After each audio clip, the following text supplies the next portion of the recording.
সম্পত্তির শুধুমাত্র রেজিস্ট্রি করলাম আর সম্পত্তি পুরোপুরিভাবে আমাদের হয়ে গেল, এমনটা কিন্তু আর নাও হতে পারে। হ্যাঁ বন্ধুরা, এবার থেকে সম্পত্তি রেজিস্ট্রি করার সময় আপনি যদি রেজিস্ট্রির সঙ্গে এই 12টি নথি যদি আপনাদের কাছে না থাকে, তাহলে সেক্ষেত্রে সম্পত্তি আপনি যত টাকায় দিয়ে কিনুন না কেন, সেই সম্পত্তির মালিক কিন্তু আপনি হবেন না, অর্থাৎ সেই সম্পত্তির মালিকানা কিন্তু আপনার কাছে আসবে না। ইতিমধ্যে সুপ্রিম কোর্টের তরফ থেকে ক্লিয়ারলি জানিয়ে দেওয়া হয়েছে সম্পত্তির রেজিস্ট্রির সঙ্গে আপনাকে এই 12টি ডকুমেন্টস রাখতেই হবে। তো কোন কোন 12টি ডকুমেন্টস আপনাদের রাখতে হবে সেই নিয়ে বিস্তারিত আপনাদের জানিয়ে, তো চলুন আর সময় নষ্ট না করে ভিডিওটি শুরু করা যাক। সম্পত্তি রেজিস্ট্রেশন সংক্রান্ত নতুন সুপ্রিম কোর্টের রায়। ভারতে এখন জমির মালিকানার জন্য শুধুমাত্র রেজিস্ট্রি যথেষ্ট হবে না, বরং আরও অনেক নথিও প্রয়োজন হবে।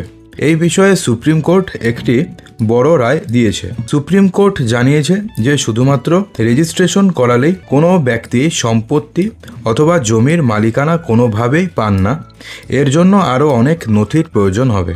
অর্থাৎ কোনো ব্যক্তি শুধুমাত্র সম্পত্তির রেজিস্ট্রেশন করলেই যে সম্পত্তির মালিকানা তিনি পেয়ে যাবেন তেমনটা নয়, তার সঙ্গে আরও অনেক নথির প্রয়োজন পড়ে। দেখুন, সুপ্রিম কোর্ট এখানে বলেছে যে জমির রেজিস্ট্রেশন কোনো ব্যক্তির দাবি সমর্থন করতে পারে, কিন্তু এটি সম্পত্তির উপরে আইনি দখল বা নিয়ন্ত্রণের সমতুল্য নয়। অর্থাৎ আপনি জমির রেজিস্ট্রেশন করলেন, তাহলে আপনি সেই জমিটি আপনার বলে দাবি করতে পারবেন, কিন্তু এটি যে সম্পত্তির উপরে আইনি দখল কিংবা নিয়ন্ত্রণের সমতুল্য তেমনটা কিন্তু নয়। এই সিদ্ধান্তের ফলে সারা দেশে সচেতনতা তৈরি হয়েছে, যদিও এর প্রভাব সম্পত্তির ধারক এবং রিয়েল এস্টেট ডেভেলপারদের উপরেও কিন্তু অনেক পড়তে চলেছে। অর্থাৎ যদি আপনি কারো থেকে সম্পত্তি কেনেন, সেক্ষেত্রেও যেমন এই নিয়মগুলো ইম্পর্টেন্ট বা এই নিয়মগুলো আপনাদের মানতে হবে অথবা এই ডকুমেন্টসগুলো আপনাদের লাগবে। সেই সঙ্গে আপনি যদি কোনো রিয়েল এস্টেট ডেভেলপারের থেকে আপনি যদি কোনো ফ্ল্যাট কেনেন, সেক্ষেত্রেও কিন্তু এই নিয়মগুলো আপনাদের ক্ষেত্রে প্রযোজ্য হবে। অর্থাৎ সেক্ষেত্রেও কিন্তু আপনাদের এই 12টি ডকুমেন্টস লাগবেই লাগবে। দেখুন, সুপ্রিম কোর্টের এই যে নতুন সিদ্ধান্তের এখন অর্থ হচ্ছে যে এখন আমাদের সম্পত্তির রেজিস্ট্রি করার পাশাপাশি অন্যান্য আইনি নথিও সময় মতন প্রস্তুত করতে হবে। তখনই আমরা সেই সম্পত্তির সম্পূর্ণ আইনি মালিকানা পাব। এই মালিকানা পাওয়ার পরে আপনার কাছে আপনার সম্পত্তির মালিকানা, তার ব্যবহার, ব্যবস্থাপনা এবং স্থানান্তরের আইনি অধিকার সম্পূর্ণভাবে থাকবে। অর্থাৎ এই মালিকানা যখন আপনি পাবেন, তখন তারপরে তার ব্যবহার আপনি করতে পারবেন, তার ব্যবস্থাপনা করতে পারবেন এবং স্থানান্তরের আইনি অধিকার, অর্থাৎ পরবর্তীকালে যদি আপনি চান যে আপনি আপনার সম্পত্তিটি অন্য কাউকে বিক্রি করবেন, তাহলে সেক্ষেত্রে আপনি করতে পারবেন যদি আপনাদের কাছে এই 12টি ডকুমেন্টস থাকে তাহলে। অর্থাৎ সুপ্রিম কোর্টের এই সিদ্ধান্ত থেকে এখন স্পষ্ট যে এখন যদি আপনি কোনো সম্পত্তি কেনেন, তাহলে আপনাকে এখন আরও সতর্ক থাকতে হবে এবং সম্পত্তির অন্যান্য সমস্ত নথি পুঙ্খানুপুঙ্খভাবে পরীক্ষা করতে হবে এবং সেগুলোকে আপনার পক্ষে স্থানান্তরিত করতে হবে। অর্থাৎ শুধুমাত্র রেজিস্ট্রি করলেই হবে না, রেজিস্ট্রির সঙ্গে আরও 12টি ডকুমেন্টস রয়েছে, যেই নথির কথা আমি আপনাদের এক্ষুনি জানাবো।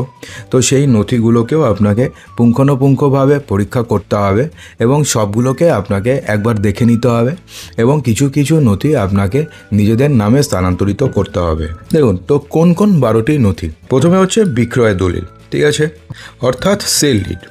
এটি এমন একটি নথি যা কোনো সম্পত্তির মালিকানাকে এক ব্যক্তি থেকে অন্য ব্যক্তিতে স্থানান্তরিত করার কাজ করে। প্রথমবার কোনো সম্পত্তি কেনার জন্য বিক্রয় দলিল সঠিক আইনি মালিকানা নিশ্চিত করার জন্য একটি গুরুত্বপূর্ণ নথি। অর্থাৎ প্রথমবার কোনো সম্পত্তি কেনার জন্য বিক্রয় দলিল অর্থাৎ সেল ডিড সঠিক আইনি মালিকানা নিশ্চিত করার জন্য একটি গুরুত্বপূর্ণ নথি। দ্বিতীয় যে দলিলটির সবথেকে বেশি প্রয়োজন সেটা হচ্ছে মাদার ডিড।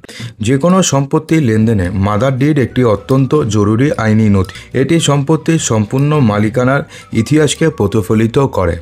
অর্থাৎ এতে সম্পত্তির সমস্ত লেনদেনের রেকর্ড থাকে। অর্থাৎ সেই সম্পত্তি প্রথমে কার ছিল, তারপরে কার কাছে এসছে, তারপরে কার কাছে এসছে।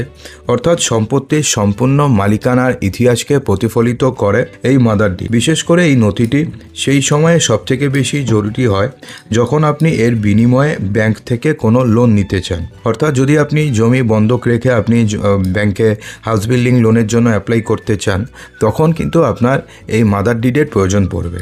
এরপরে হচ্ছে ক্রয় চুক্তি এবং বিক্রয় চুক্তি। যে কোনো সম্পত্তি কেনার জন্য বিক্রয় এবং ক্রয় চুক্তি সবথেকে জরুরি নথিগুলোর মধ্যে অন্যতম। এতে ক্রেতা এবং বিক্রেতার মধ্যে লেনদেনের শর্তাবলী বিস্তারিত থাকে। এতে সম্পত্তি বিক্রির মূল্য এবং পরিশোধের শর্তাবলী অন্তর্ভুক্ত থাকে, অর্থাৎ এর মধ্যে সম্পত্তি কত টাকা দিয়ে বিক্রি হচ্ছে এবং কিভাবে দাম পরিশোধ করা হবে সেই শর্তাবলী অন্তর্ভুক্ত থাকে।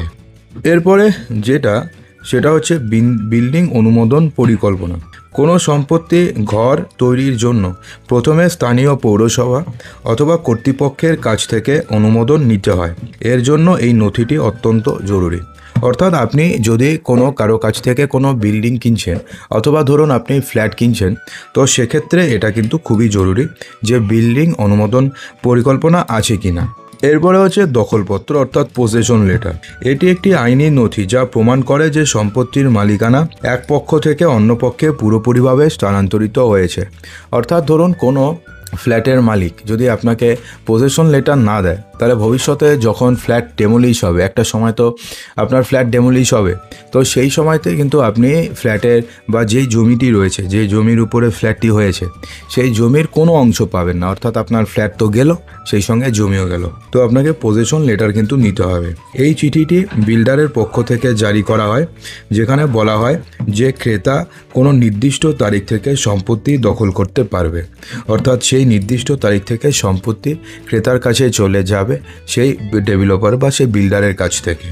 এরপরে হচ্ছে সমাপ্তি শংসাপত্র বা কমপ্লিশন সার্টিফিকেট। এটি এমন একটি নথি যা প্রমাণ করে যে বিল্ডিংয়ের নির্মাণ স্থানীয় নিয়ম অনুযায়ী করা হয়েছে এবং পৌরসভা অথবা উন্নয়ন কর্তৃপক্ষ দ্বারা পরিদর্শক পাস করা হয়েছে। উল্লেখ্য যে কোনো এলাকায় জল, বিদ্যুৎ এবং নিকাশির মতন জরুরি সুবিধাগুলো পাওয়ার জন্য এই শংসাপত্রটির প্রয়োজন হয়। অর্থাৎ যদি আপনি ধরুন কোথাও গেলেন, নতুন করে শিফট হলেন, সেখানে আপনার জলের প্রয়োজন হলো, বিদ্যুতের প্রয়োজন হলো, নিকাশির প্রয়োজন হলো, সেই সময়তে কিন্তু এই শংসাপত্রটি প্রয়োজন পড়বে।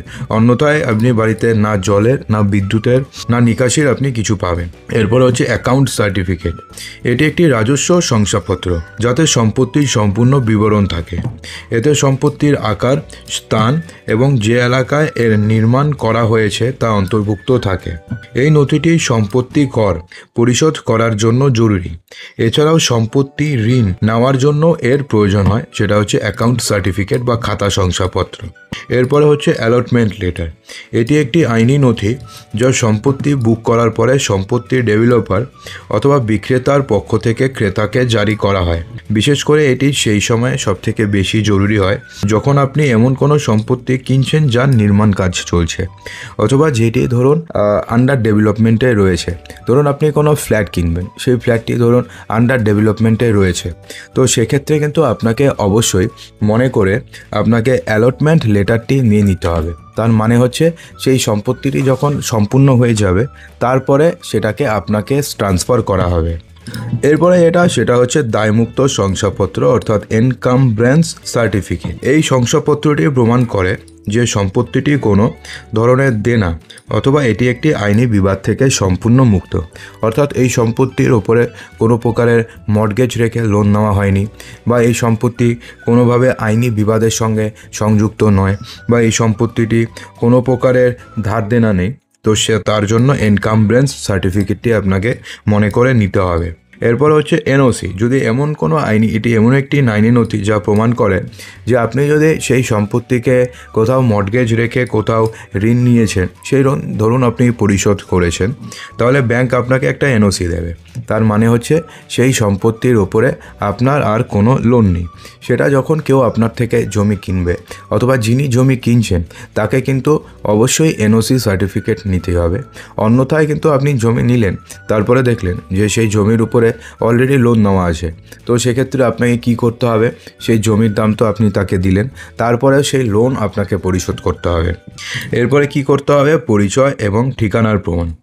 অর্থাৎ আপনি কোনো সম্পত্তি কেনেন তাহলে আপনাকে নিশ্চিত করতে হবে যে তার কাছে বৈধ আইডি যেমন আধার কার্ড, প্যান কার্ড অথবা পাসপোর্ট আছে নাকি। এছাড়াও ঠিকানার শংসাপত্রের জন্য নথি প্রয়োজন হয়। এবং সর্বশেষ যেটা সবথেকে বেশি প্রয়োজন সেটা হচ্ছে যখন আপনি কোনো ফ্ল্যাট কিনবেন তখন এটা সবথেকে বেশি প্রয়োজন পড়ে, সেটা হচ্ছে রেরা। তো 2016 নিয়ম অনুযায়ী রিটেল এস্টেট ডেভেলপারদের তাদের প্রকল্প রেরা কর্তৃপক্ষের কাছে রেজিস্টার করা উচিত।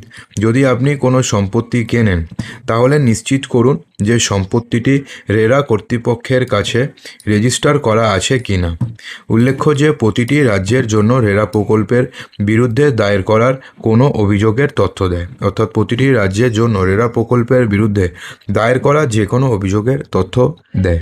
তো আশা করব যে ভিডিওটিতে আপনাদের সমস্ত কিছুই সঠিকভাবে বোঝাতে পেরেছি। যদি ভিডিওটি ভালো লেগে থাকে তো লাইক করবেন, বন্ধুদের মাঝে প্রচুর শেয়ার করবেন, চ্যানেলটিকে সাবস্ক্রাইব অবশ্যই করবেন।